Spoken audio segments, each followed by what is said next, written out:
diwa ng Enlightenment sa paglawak ng nasyonalismo at demokrasya sa bansa.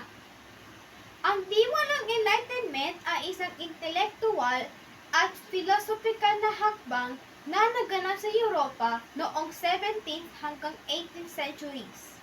Itinampok ng Enlightenment ang isang hanay ng mga ideyang panlipunan na nakasentro sa halaga ng kaalaman na natutunan sa pamamagitan ng rasyonalismo at ng empirismo at mga ideya sa politika tulad ng natural na batas, kalayaan at pag-unlad, pagpaparaya at fraternity, pamamahala konstitusyonal at ang forma ng paghihiwalay ng simbahan at estado.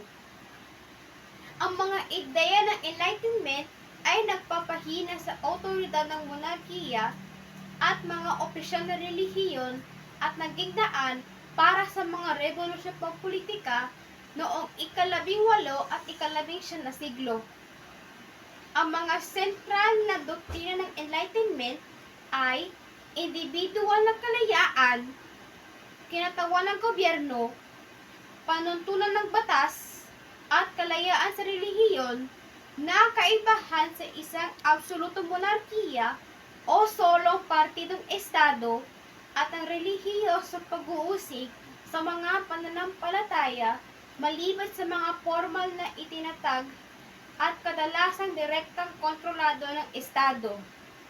Nagsimula ang panahon ng Enlightenment noong 1872 at pinamunuan ng kilusang propaganda na naglalayong makakuha ng pantay na pagtrato at representasyon para sa mga Pilipino.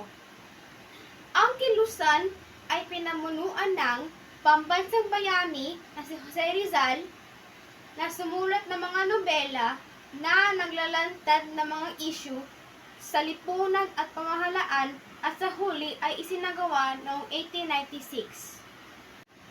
Ang diwa ng Enlightenment ay naging isang malaking tagapag-ambag sa paglawak ng nasyonalismo at demokrasya.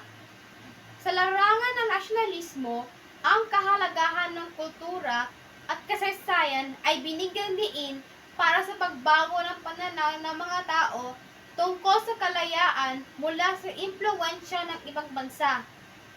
Ito ay naging daan sa pag-unlad ng mga kilusang nasyonalista at magtaguyo ng sariling kultura at wika.